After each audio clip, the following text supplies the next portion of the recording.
இந்த தேர்தல் சாதி மதம் பணம் இதெல்லாம் கடந்து அவர் ஜெயிச்சிருக்காருங்க. அவரு இந்த அரசாங்கம் ஆட்சிக்கு வந்திருக்கு, அதுல பாராட்டுறானே. நான் திமுக கூட்டணி இருந்தாலும் சரி, நாங்க தொடர்ந்தாலும் சரி, இதர வரவேற்க நான் சொல்றேன். ஜாதி மதங்கள் பணத்தை கடந்து இந்த ஒரு அரசாங்கம் வந்திருக்கு, இந்த அந்த கட்சி வெற்றி பெற்றிருக்கு.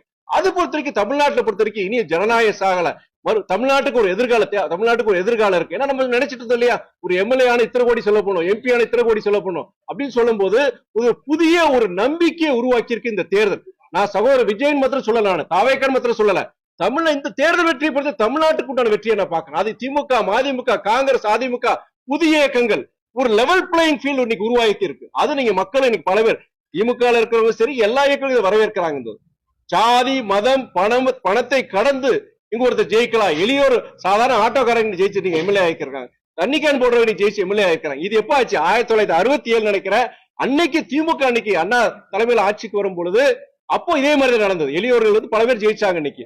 அப்போ காங்கிரஸ் பொறுத்த வரைக்கும் அன்னைக்கு காங்கிரஸ் இயக்கம் பொறுத்த வரைக்கும் அன்னைக்கு அது ஒரு ஜமீன்தார்கள் ஒரு கட்சியா அன்னைக்கு சொல்லிட்டு இருந்தாங்க. யாரும் வந்து எம்எல்ஏவோ இதெல்லாம் ஆக முடியாது, ஒரு பெரிய இந்த மாதிரி நச்சுமந்தாரா இருந்தா இது மாதிரி இருந்தாலும் வெற்றி பெறலாம். அதெல்லாம் கடந்து ஒரு எளியோர்களின் இயக்கம் அன்னைக்கு திமுக ஜெயிச்சு வந்தது. இன்னைக்கு வந்து வரலாறு இன்னைக்கு திரும்பி இருக்கு. இது வந்து ஒரு புதிய ஒரு நம்பிக்கை உருவாக்கி இருக்குன்னு சொல்ல முடியும்.